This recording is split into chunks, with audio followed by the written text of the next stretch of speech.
Olha, em primeiro lugar, muitíssimo obrigada pela presença. É um prazer e uma alegria recebê-los aqui, de fato, na nossa casa, na nossa alma mater. A FAP se orgulha muito quando tem a oportunidade de participar do debate público, e esse é mais um evento que se dispõe a isso.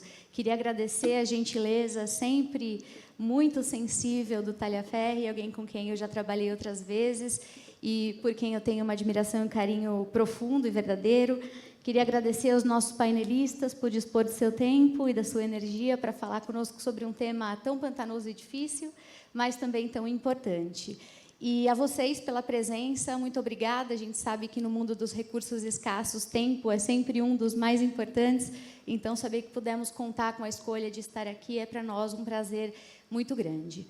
Bom, eu acho que nosso tema dispensa apresentações, se tornou objeto de debate público, todo mundo tem falado sobre ele, mas caso alguém, de repente, tenha desembarcado de Nárnia desde a semana passada para cá, venho eu fazer um rápido resumo sobre em que pé estamos, né?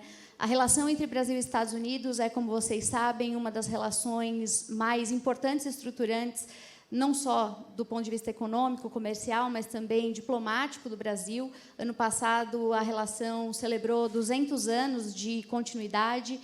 É um dos pontos de maior estabilidade ao longo da nossa história. Os Estados Unidos foram o primeiro país do mundo a reconhecer a independência do Brasil quando do ato da nossa independência. O modelo brasileiro de organização da nossa República Federativa, a tripartite, é também parte inspirada na Revolução Americana. Nós temos com os Estados Unidos uma relação profunda de comércio e de investimentos que só cresceu ao longo dos últimos anos, apesar de, desde 2009, o principal parceiro comercial do Brasil ter se tornado a China. Ainda hoje, quando a gente olha para produtos de mais valor agregado ou para investimentos, os Estados Unidos seguem figurando como um dos parceiros mais importantes. E isso tem impactos não só do ponto de vista macroeconômico e diplomático, claro, mas também para as várias regiões e unidades subnacionais do nosso país.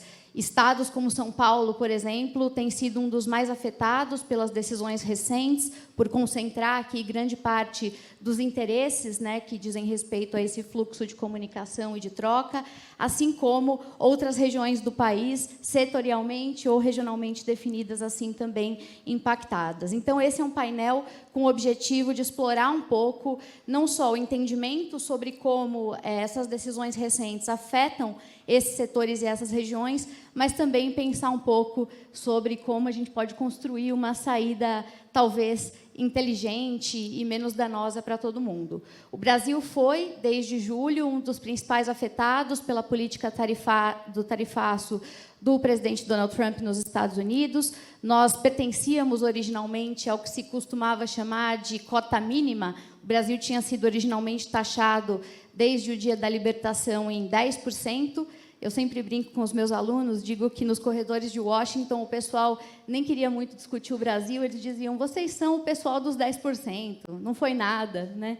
E depois, algumas semanas mais tarde, nós passamos a ser do primeiro tier das maiores tarifas do mundo, com 50% implicadas em vários dos nossos mercados. É verdade que houve muita negociação de lá para cá, vários setores entraram em listas de exceção, vários regimes de cota têm sido debatidos, a negociação continua, mas ainda assim é um impacto bastante significativo para vários produtos que são carro-chefes do Brasil e com implicações profundas, não só no nosso comércio, mas também do ponto de vista do nosso lugar do mundo, da significação de quem nós somos como país e, claro, da qualidade das relações com um dos nossos principais parceiros do hemisfério ocidental e do mundo. Então, com esse resumo muito abrangente, eu acolho a todos vocês, dou as boas-vindas mais uma vez, e eu gostaria de começar, talvez, né, numa toada assim, de colocar a bola no chão, perguntando a cada um, representando diferentes setores aqui, como têm sido os efeitos imediatos para os setores, regiões ou para as áreas que vocês acompanham mais de perto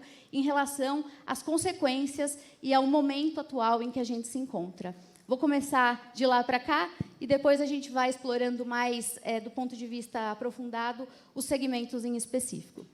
Por favor. Bom dia a todos. Um privilégio estar aqui junto com o Grupo Otimista e a FAP.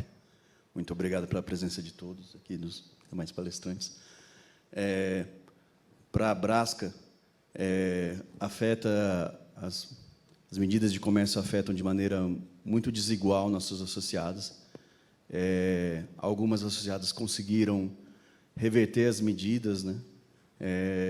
E acho que o importante agora, independente da postura do governo americano, é pensar com cuidado se o mecanismo de reciprocidade tarifária é mesmo o mais adequado para lidar com a situação. Porque a gente teve setores ou empresas que foram contemplados com não tendo a nova tarifa, só que são muito especificamente voltados aos Estados Unidos. É um parceiro comercial que não é só relevante, é o principal parceiro comercial. E setores que têm, claro, eles têm mais rigidez para conseguir novos parceiros comerciais e que ficaram de fora. Então, a reciprocidade tarifária não necessariamente é a melhor opção. E, ainda assim, o comércio ele gera riqueza, ele engrandece o país, ele contribui para a absorção de tecnologia. A gente tem um exemplo do Ceará, um estado que se desenvolve cada vez mais, que está na fronteira de vários setores do Brasil e que está se tornando cada vez mais uma plataforma de exportação. Mas é isso, meus comentários iniciais. Excelente, Leandro. Vou passar aqui para o Luiz. Antes de mais nada, só reforçando a apresentação, o Leandro representa aqui com a gente a Brasca, que é a Associação Brasileira das Companhias Abertas. Ele é o coordenador executivo da Comissão de Mercado de Capitais da Comissão ESG, que é um outro capítulo à parte para a gente falar nesse contexto do mundo do avesso, na verdade. Mas, Luiz, por favor, a palavra é sua. Vamos lá. Bom dia a todos, bom dia aos presentes. Eu fico muito feliz de estar podendo participar mais uma vez aqui do painel, do Fórum Otimista. E, como o nome já diz, otimismo. O otimismo, e nós somos um otimista por natureza. Então, quando nós tivemos a eleição do Trump, agora em janeiro, quando ele assumiu, sabia-se que ele viria com algumas medidas, não desse porte, né, contra todo mundo. E quando chegou primeiro lá a China, que foram os grandes impactos, a União Europeia, era sabido que ia chegar aqui ao Brasil também, como a professora falou, chega em abril lá, nós eram os 10% só.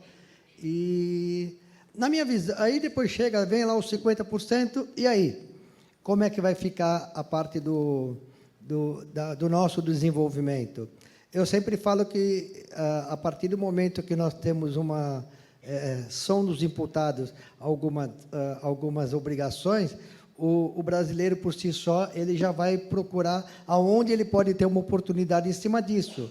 Então, alguns setores, algumas empresas, elas sentiram esse impacto? Sim, mas outras empresas, elas também viram oportunidade. Hoje, nós tínhamos né, um parceiro principal, que era os Estados Unidos, e eu estava até comentando agora aqui nos bastidores, mas nós temos mais 190 países onde o Brasil pode ter parcerias também, pode crescer mundialmente. Os Estados Unidos, na minha visão, com essas tarifas que o Trump impôs a todo o mercado, ao mundo inteiro, porque ele precisa também ver o déficit interno dele, ele precisa arrumar receita. O jeito mais fácil dele arrumar receita, onde foi? Ele tributou o mundo inteiro. E nessa tributação do mundo inteiro, era sabido que o Brasil não ia ficar de fora. Alguns produtos agora já estão sendo revistos, justamente porque começa a afetar a economia americana. Então, falta produtos que são essenciais para o dia a dia do americano, e ele já vai se retraindo com isso. Então, pessoal, eu acho que o Brasil, essas tarifas, né, que foram impostas, a certeza que nós temos, tá, é que temos mais 3 anos de governo do Trump. Isso daí pode vir a se mudar daqui nos próximos 4 anos. Eu não acredito que isso vá se manter por muito tempo. Além de ter a parte tarifária, nós estamos sendo também, por uma outra situação, uma situação política também que acaba prejudicando também o nosso comércio. Mas, pessoal, nós estamos com uma grande oportunidade hoje no mundo, que nós não olhávamos para uma série de outros países para podermos fazer negócios. Eu acredito que agora a gente vai conseguir olhar para outros países que nós deixávamos muito de lado. Então, sempre uma analogia que eu e meu pai sempre comentamos, que nós sempre estávamos procurando o mercado de $1 milhão, mas ninguém se preocupava com o mercado de 20 parceiros de $500 mil, que é muito mais que isso. Então, acho que a minha contribuição para o painel é que temos essa dificuldade, temos, mas para mim tem mais oportunidade do que dificuldades. Excelente, Luiz. Muito obrigada. Luiz é CEO da Base Investimentos, da assessoria de investimentos. E agora, saindo aqui da minha ala, né, mais à direita, que pensa o mundo do mercado de capitais e dos investimentos, e passando aos poucos aqui para esse universo também da economia real, queria trazer para a conversa, logo na sequência, o Alisson Martins, que é economista e gerente do Escritório Técnico de Estudos Econômicos do Nordeste, do Banco do Nordeste. E, então, Alisson, queria te ouvir um pouco sobre a sua leitura nessa primeira abordagem mais abrangente e, claro, particularmente, como você tem avaliado os impactos disso para o Nordeste em específico. Bem, primeiramente, bom dia a todos. É uma honra estar aqui participando desse evento do Grupo Otimista. Nós, lá do Banco do Nordeste, né, nós temos um departamento de inteligência econômica, que é o ETN, né, que é um departamento em que tem mestres e doutores de alto nível, em que a gente busca, né, fazer uma série de estudos econômicos. E eu confesso que, quando eu assumi em fevereiro, né, logo depois aí a chefia lá desse departamento, logo depois aí que o Trump assumiu, não sabia que ia ser tão, né, desafiante, né? Perdi já várias noites de sono, mas é isso mesmo. Vou te contar que, desde a eleição, eu desenvolvi meus primeiros cabelos brancos. Então, você não está sozinho. Não. O meu, além de branco, também já estão caindo. Tem muitos. Enfim. Esse resto é devido aos demais problemas do mundo. Enfim, então, assim, nós adentramos, né, na seara econômica buscando identificar, né, os principais impactos, né, que o tarifaço do governo Trump dentro do contexto regional, dentro da economia nordestina. E aí, assim, a gente tem que levar em consideração que o nosso país é um continente. Assim, as regiões, elas são diferentes, os perfis, né, socioeconômicos, elas têm suas características. O Nordeste, né, tem, como os Estados Unidos, a segunda principal, né, os Estados Unidos é o nosso segundo parceiro comercial, o primeiro é a China. Quando a gente olha por estado, né, o Ceará e a Paraíba têm os Estados Unidos como primeiro parceiro comercial, e apenas o Piauí e o Rio Grande do Norte não têm os Estados Unidos lá entre os 3 primeiros. Todos os outros estados, né, da região Nordeste, com exceção desses 2, têm lá os Estados Unidos, outros estão em primeiro, em segundo ou em terceiro. Então, nós começamos a identificar, né, os produtos e também, né, levando em consideração aqueles que estavam isentos, de quais impactos que a gente observaria, né, em termos de comércio exterior, mais precisamente de exportações.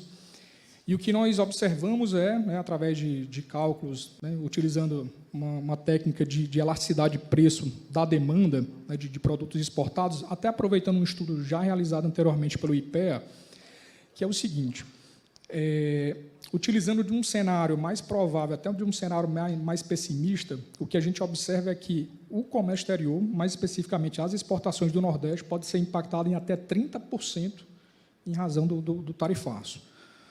Isso, né, dentro dos estados, né, de novo, a gente tem algumas particularidades. Em termos de volume, né, o estado do Ceará e também da Bahia também entram nesse rol, né, dos principais estados impactados. E aí nós avançamos mais ainda. Bem, dado essa condição, né, de elasticidade de preço, dada essa implementação dessa tarifa adicional, que era de 10%, depois veio esse adicional de 40%, fazendo 50%, o que isso traria em termos de produto interno bruto, em termos de atividade econômica do Nordeste, né? E aí, assim, o que foi que a gente percebeu, né? Alguns estados eles conseguem, de alguma maneira, realocar os seus produtos, até pelo próprio perfil, né? Claro, isso a gente trabalhando com uma série de premissas, mas também fundamentado em outros estudos. Também utilizando aquela base de contabilidade nacional, álgebra linear, matriz insumo-produto, a gente combinando todos esses conhecimentos. E o que a gente observa, né? A região Nordeste, dado esse impacto do tarifaço, é impactada para 2026, né, porque 2025 tem um efeito pró-rata aí, mas para a gente entender o ano como um todo, de 0,3% do PIB. Né, então, assim, se a gente teria como um cenário um crescimento de 3%, dada essa canetada lá do Trump, 0,3% a menos, então 2,7%. Para outros estados, né, o Ceará é o que realmente é o que mais tem, né, o seu produto interno bruto impactado, ele é mais do que o dobro do Nordeste. Ele chega a ser impactado em até 0,7% em termos, né, do comércio exterior, né, atuando sobre a economia local. Isso dado, né, assim, um efeito de primeira ordem, que a gente chama. Né? Então, assim, esse é o primeiro efeito. Existem ainda, né, os outros efeitos que eles começam a interagir dentro das atividades econômicas, já que impacta emprego, que impacta, né, consumo interno, enfim. E essa foi uma primeira leitura que nós vimos lá no ETN. E aí, claro, né, agora a gente começa a ver as medidas, né, do governo sendo tomadas, tanto do ponto de vista de impacto fiscal, né, também de compra de produtos, e isso agora a gente está, né, fazendo uma avaliação de quanto isso consegue, né, refluir todo esse impacto que foi identificado lá pela nossa equipe do ETN. Muito obrigada. Inclusive, já que citamos aqui o Ceará como um case, né, importante nesse impacto, vou aproveitar para reconhecer a presença de Ciro Gomes, que está logo aqui na minha frente, e vai participar do próximo painel. Então, já fica o convite para quem está aqui conosco, ele permanecerá e participará do próximo painel também, importante liderança desse estado em específico que a gente acaba de citar. Bom, agora vou para André. André, quero te ouvir um pouco. André Vasconcelos, ele é diretor de Estratégia, Planejamento e Relações com Investidores da Fictor Alimentos e vice-presidente do IBRE, Instituto Brasileiro de Relações com Investidores. André, acho que você tem muitos cabelos brancos, hein? Depois desse tarifaço, porque o setor de alimentos realmente tem sido um dos mais impactados nos seus diferentes segmentos.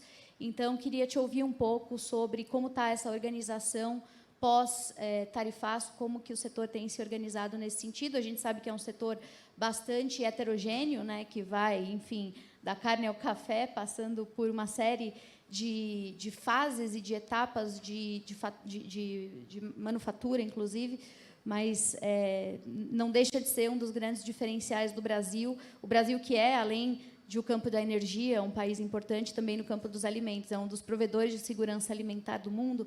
Então, por favor, a palavra está contigo. Obrigado a todos, bom dia.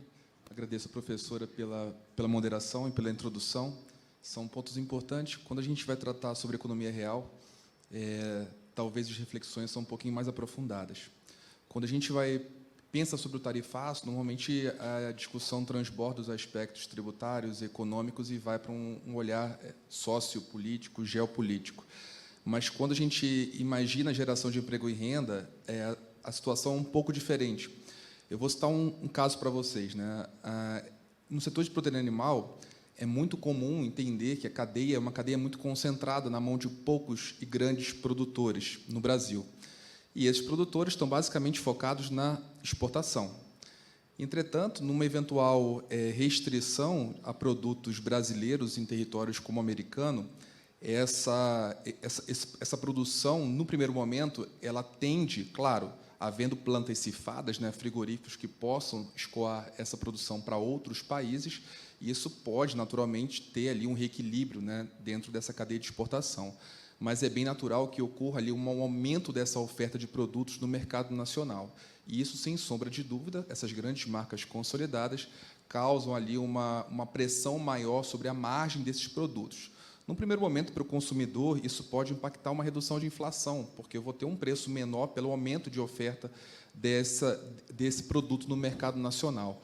Mas, quando a gente imagina que, excluindo esses grandes campeões nacionais que têm foco na exportação, a gente passa a imaginar os outros frigoríficos que o Brasil possui, né, que grande parte está centrado no Nordeste brasileiro ou no centro-sul do nosso país, de acordo com enfim, as especificidades da proteína animal, a gente vai entender uma outra realidade.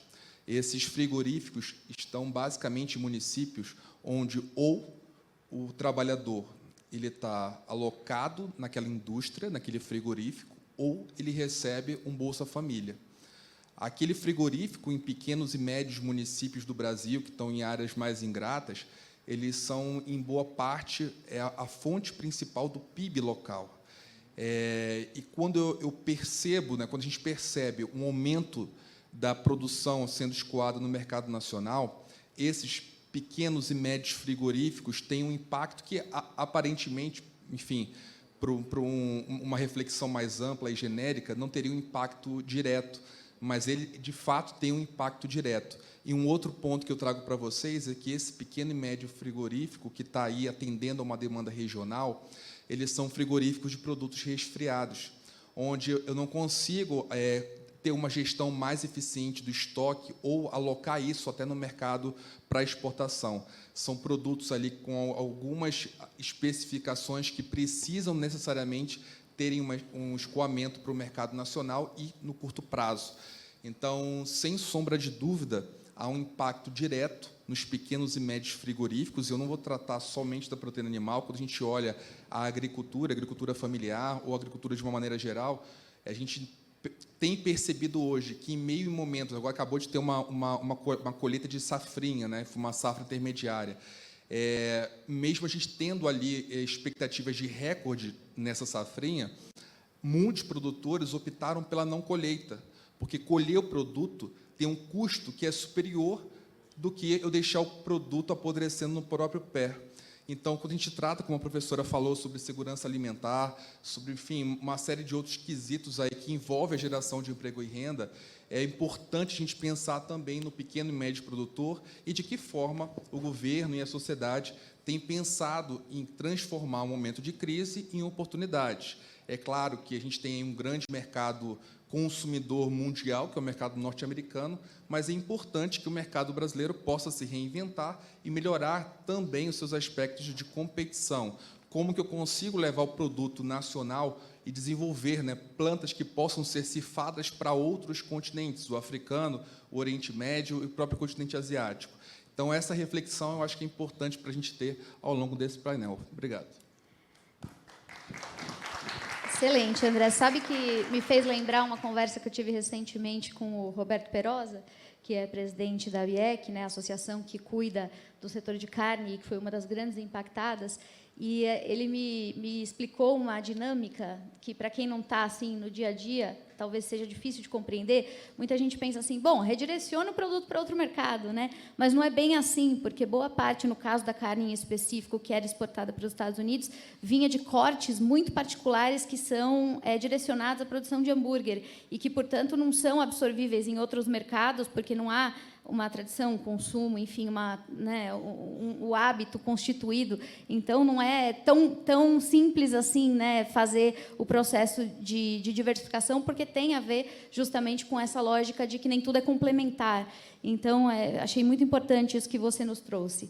Bom, eu vou agora viver meu momento Marília Gabriela e vou me permitir aqui fazer um jogo rápido, bate-bola, até porque a gente tem que conseguir explorar o máximo desse painel bacana que a gente conseguiu cumprir aqui.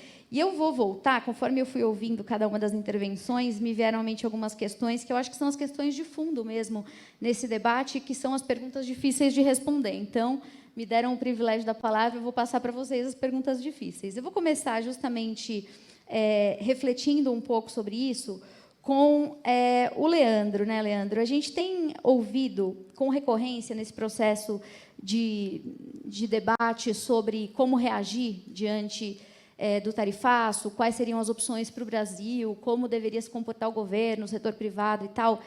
E talvez a frase que eu mesma mais escutei nas últimas semanas foi a frase: qualquer negociação precisa necessariamente separar a política da economia. É preciso isolar os aspectos técnicos dos aspectos sensíveis do campo político-ideológico. Semana passada mesmo teve um grande evento com a presença do ministro Mauro Vieira, intervenções ali da equipe econômica do Haddad na Fiesp, e essa foi a frase que eu mais ouvi de todo mundo que estava lá. A pergunta que te faço, você que circula pelo universo, né, do mercado de capitais, dá para separar a política da economia? Como é que faz isso na prática? Opa, pergunta desafiante. É claro que o raciocínio dá para separar, a gente não pode deixar se levar por questões que eu chamo de fígado, por emoções. É claro que existe uma expertise do Itamaraty sobre a forma que eles vão lidar com isso, envolve economia e política, mas, do ponto de vista econômico, o comércio internacional é uma força transformadora para os países. Sem o comércio internacional, a nossa capacidade de absorver tecnologias, ela fica bastante comprometida. E é uma maneira das companhias, inclusive, se tornarem mais eficientes. Quando você expõe uma companhia ao comércio internacional, você não está mais competindo no mercado local, no mercado regional, nacional, você está competindo no mercado que é isso, são 190 países que estão lá competindo. Então, ao a gente incentivar as companhias, as empresas em geral, a participarem desse comércio internacional, isso é muito importante para o desenvolvimento do país. Aproveitando que tem alunos de economia aqui, tem um equilíbrio de curto prazo, equilíbrio parcial de, olha, o preço da carne vai ficar mais barata, tá? Mas o equilíbrio geral de longo prazo é a maneira, dependendo da maneira como o governo reagir, você pode diminuir o fluxo de comércio internacional. Isso não só impacta quem, de fato, está exportando em alimentos, mas impacta a nossa capacidade de importar tecnologias, de absorver tecnologias externas que são muito relevantes para nós. Tem um equilíbrio geral aí em economia para conversando com os estudantes e que é muito importante. Excelente. Me veio um pouco paralelo, já que você também trabalha com ESG, daquela história, né? Se não pela questão moral, pelo menos pela eficiência, né? É um pouco esse o debate. Mostrar que, se eu entendi bem a tua tese, mostrar que, independente do fígado, existe objetivamente um conjunto de ganhos comuns que permitiria abrir um espaço para essa negociação comercial, é isso? Exato. Muito bem. Então, aproveitando que a gente está falando sobre negociação, agora eu vou voltar lá para o André, porque, André, queria te ouvir um pouco sobre como você tem visto a mobilização do setor privado, das associações e das próprias empresas com um impacto mais direto nesse processo. Se você entende que essas negociações elas têm sido amparadas, de alguma forma, por uma estrutura mais sofisticada, ou se ainda há uma grande desagregação nesse processo. E eu pergunto isso baseado no fato de que, historicamente, o Brasil, como outros países emergentes, em desenvolvimento, vinham sendo muito criticados pela baixa presença em Washington, né? Tirando a Índia, que talvez seja um país exemplar em termos de lobbying por lá, boa parte dos países do chamado Sul Global ainda eram muito modestos na sua capacidade de passar pelas frestas em Washington. Basicamente, o que a gente tem visto são setores muito específicos, né, como a Única fazendo isso no campo do etanol, por exemplo, a CNI fazendo isso, mas não havia uma estrutura organizada até então, talvez pela própria necessidade, de vozes do setor privado falando com Washington pela via direta ou indireta, né? A gente sabe que a negociação sempre cabe ao governo, formalmente, mas o setor privado é um grande interessado nessa agenda. Com o tarifaço, você vê alguma mudança acontecendo nesse sentido? O setor privado tem criado estruturas de coesão que permitam pensar não só no imediato, mas no longo prazo, em como articular interesses de maneira sistemática em caso de eventuais situações análogas no futuro?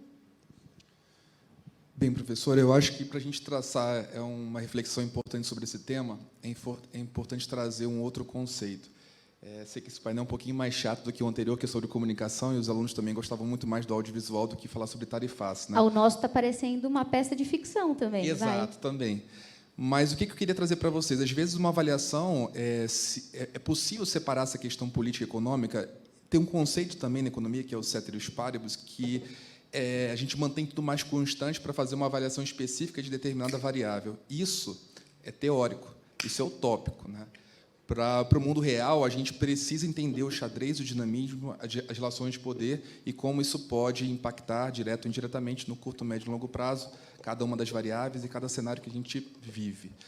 Quando a gente olha a atuação de cada um dos setores ou entidades, associações, federações de indústria, é importante para que vocês possam pensar também, até para entender o ativismo de cada uma delas, que o trabalho de uma entidade ele tem reflexo não só naquele produto, naquele subproduto, mas em outros setores. Por exemplo, uma eventual atuação de produtores de soja e de milho, por exemplo, parece que tem uma atuação direta naqueles que estão dedicados à exportação desses produtos agrícolas. Só que não. Quando a gente vai olhar a cadeia de proteína animal, o preço da soja e do milho, que vai compor a ração, integra aproximadamente 70% do nosso produto final. Então, entender a composição e quanto que qual é o preço hoje da soja e do milho, isso tem um impacto direto na cadeia de outros produtos. Então, é importante a gente entender essas relações de uma maneira muito dinâmica, matricial e holística. São várias interações distintas e alguns produtos impactando naturalmente outros produtos.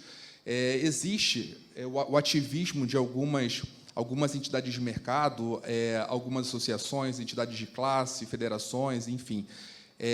Só que o que eu tenho percebido, professora, é que boa parte do sucesso ele está muito mais relacionado ao eventual impacto de determinado produto nacional na inflação americana.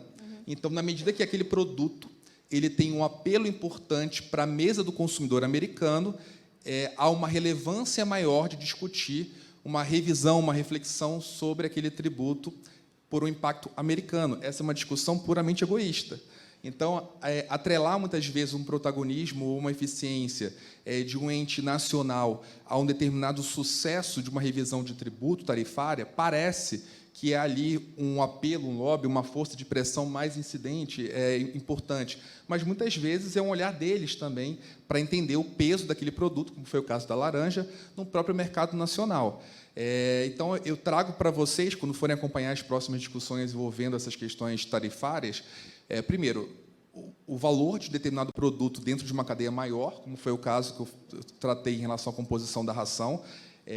A nossa empresa ela é uma produtora de aves, pescados, frutos do mar, suínos e bovinos, mas, basicamente, a gente tem uma atuação importante em aves e suínos, mas trazendo para vocês também um olhar importante, o peso de uma ave e de um peixe, por exemplo, de uma ração, né, no custo final de uma ave e de um peixe, é muito similar para a gente. Então, quando o cálculo é feito de uma ração, eu olho basicamente uma ave como sendo um peixe que voa e um peixe uma ave que nada, porque a composição do preço da ração é muito similar.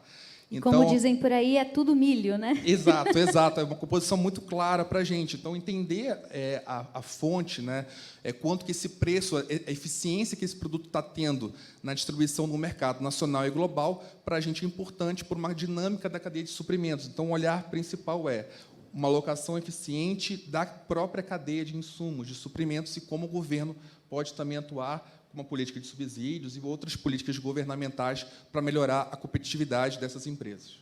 Muito bem, você levantou a bola para eu cortar aqui para o Alisson, né? Políticas governamentais. E aí eu vou trazer uma frase que foi logo de cara apresentada pelo Leandro na primeira intervenção dele, quando ele disse assim: será que política de reciprocidade é o que há de melhor?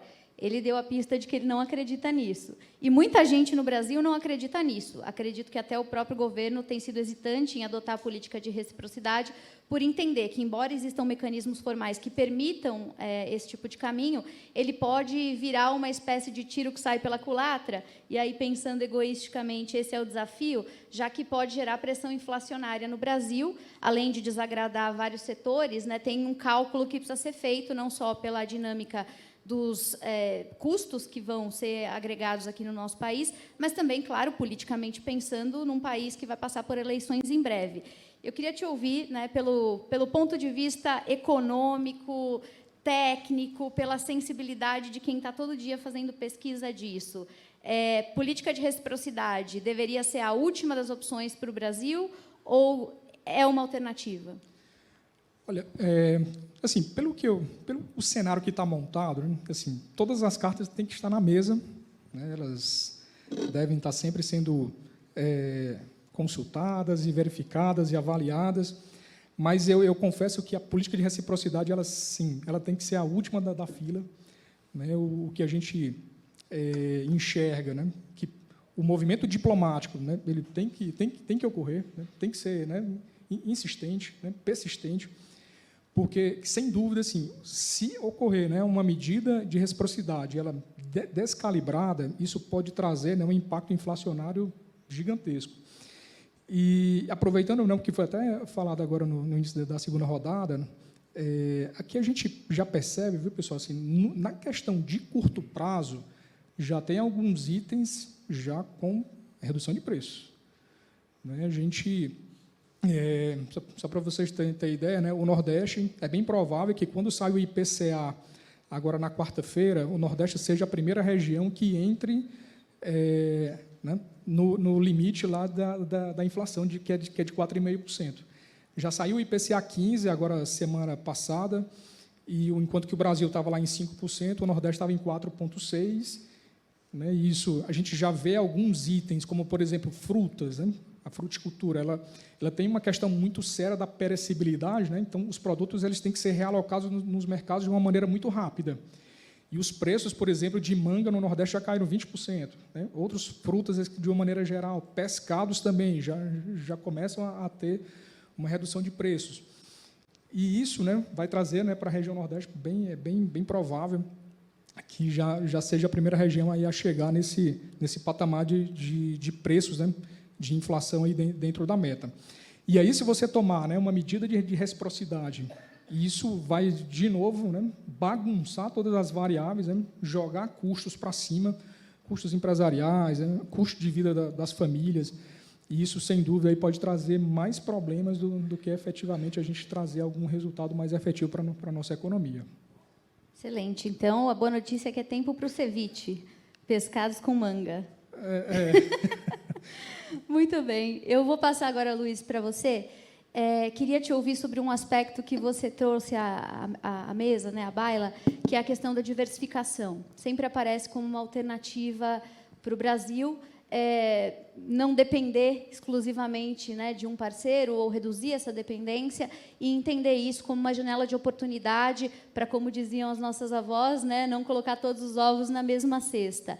Ao mesmo tempo que isso é, de fato, algo que faz sentido, a gente tem aquela dificuldade da complementariedade. Nem sempre o parceiro vai precisar do que a gente tem a oferecer. Às vezes, o parceiro, inclusive, é bom para caramba em certo setor, mas, em outros setores, ele é concorrente nosso, como agora vai se criando um clima de incerteza, como dizem no futebol, né, no campo da soja, e triangulando aí com a própria China.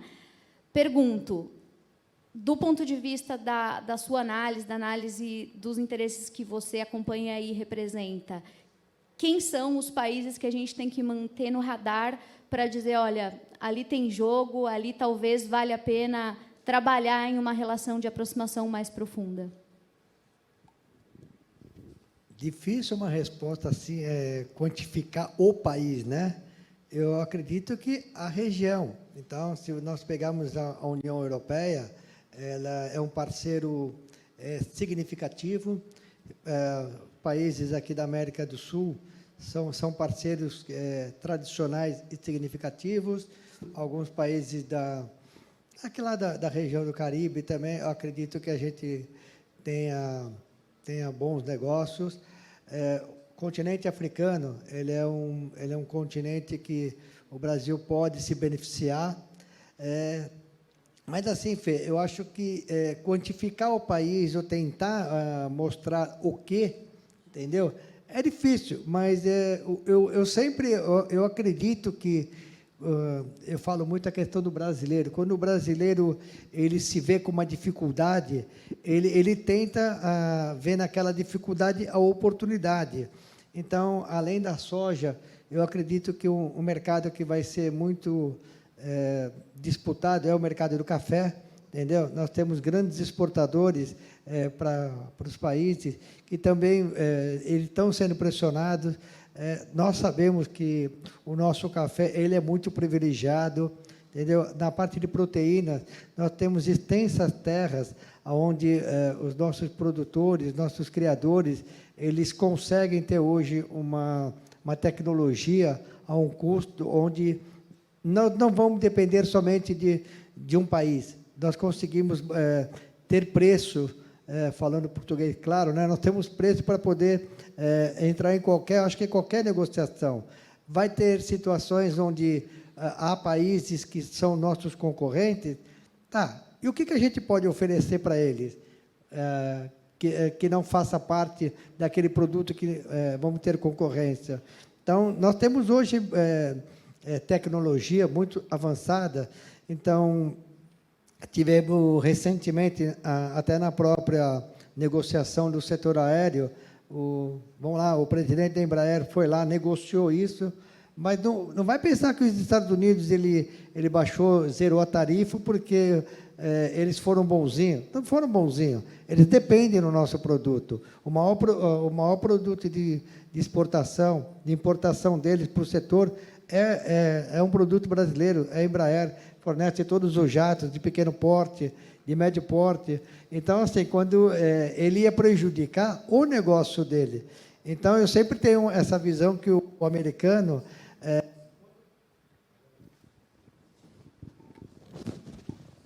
O americano, quando pisa no calo dele, ele pensa duas vezes, né? Então, quando ele sobretaxa o mundo inteiro, aí ele começa a rever aonde vai machucar.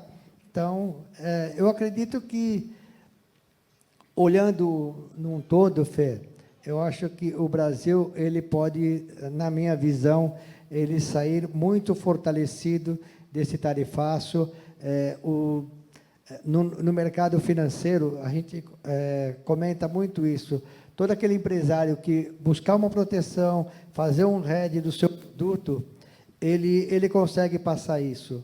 O Brasil ele não tem esse histórico de se comprar seguro para suas operações. A partir do momento que nós, as instituições financeiras, conseguimos mostrar isso, conseguimos mostrar que há possibilidade, eu acredito que o empresariado brasileiro, as indústrias, elas vão conseguir passar sentindo menos, sofrendo menos esses impactos do mercado.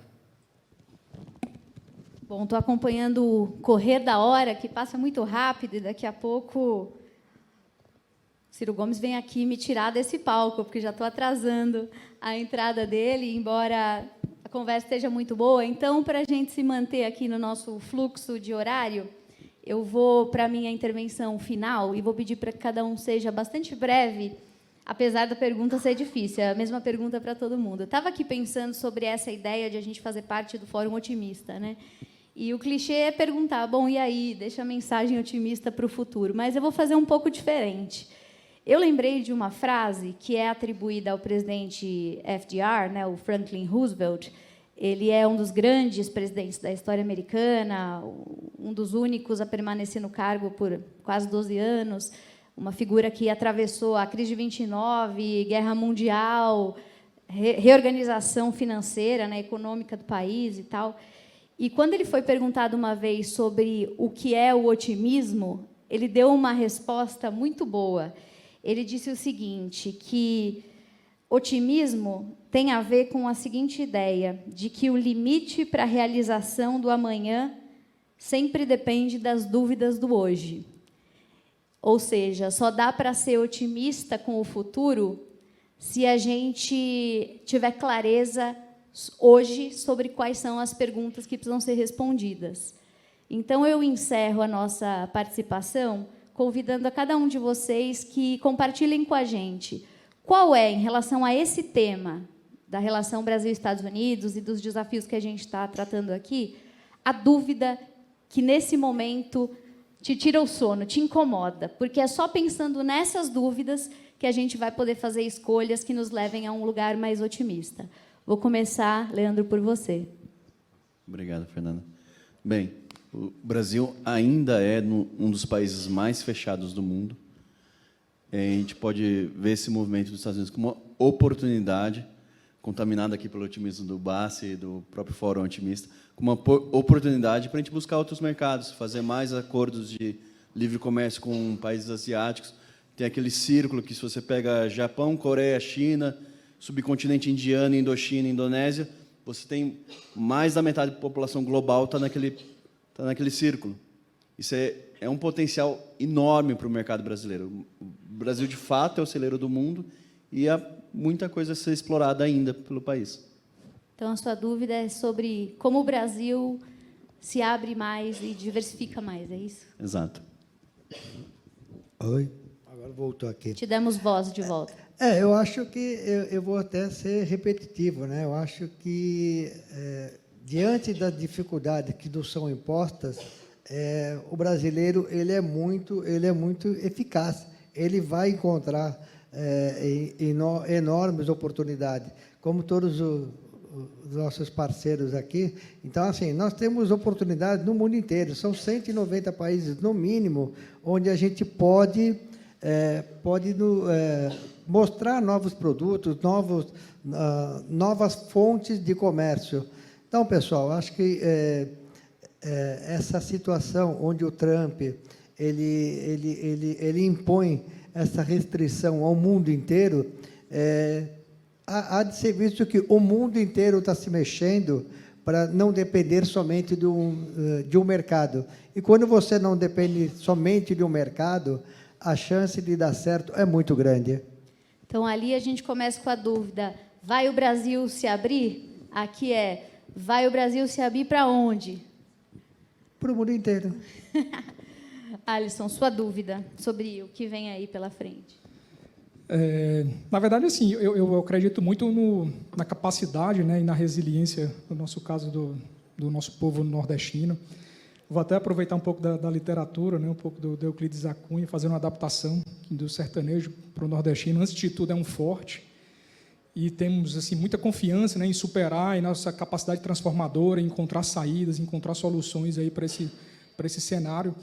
E assim, a gente tem, né, uma firmeza, né, que temos muito trabalho pela frente e temos muito o que fazer. E assim, nada como um tempo desse, né, numa crise, né, geopolítica gigantesca, de a gente aproveitar aí a nossa expertise e ganhar novos mercados, avançar em outros produtos, né, e ter um aumento de produtividade. E é isso, tá? Então, a gente fica mais com essa mensagem de otimismo aí para o nosso futuro, né, em particular da nossa região Nordeste. Então, vamos nos abrir para onde vamos ser capazes de converter nossa criatividade e resiliência em ganho de produtividade? Bem, professor, eu acho que vamos abrir para onde e se a gente vai de fato se abrir, o meu ponto é como. A minha reflexão ela vem pelo lado público, políticas governamentais de credibilidade de longo prazo. O pensamento do brasileiro, do gestor público, infelizmente, tem sido de curto prazo. Então, um olhar de médio e longo prazo é muito importante para a gente entender o nosso futuro enquanto país. Então, a política eficaz governamental de longo prazo, isso é fundamental. E da gestão pública, da gestão privada, o como gestão de uma cadeia mais eficiente, mais competitiva, para que a gente tenha produtos que possam ser realocados em outros países ou no mercado nacional com preço competitivo a produtos estrangeiros. Vamos nos abrir, vamos para onde? Vamos transformar nossa criatividade e resiliência em ganhos de produtividade. Seremos competitivos para fazer as adaptações necessárias para que, de fato, isso mire o longo prazo? Acho que esse é um bom resumo. Lembrei também de mais uma frase, essa do Deng Xiaoping, responsável pela abertura chinesa dos anos 70, virou quase um mantra assim na China, né? Eles dizem que para atravessar o rio é preciso ir sentindo cada uma das pedras, né? O longo prazo sendo feito de curtos prazos. Com essa mensagem, eu agradeço muito a participação de todos os nossos convidados. Queria agradecer André, Alisson, também Luiz e Leandro, pelo tempo de vocês. Muito obrigada pela presença de todos. Deixo o convite renovado para que continuem conosco, para acompanhar agora o próximo painel, que tem a presença ilustre aqui do nosso Ciro Gomes. Muito obrigada e bom dia a todos. Muito obrigado a todos que participaram desse painel. Fernanda, muito obrigado, professora. Obrigado mesmo.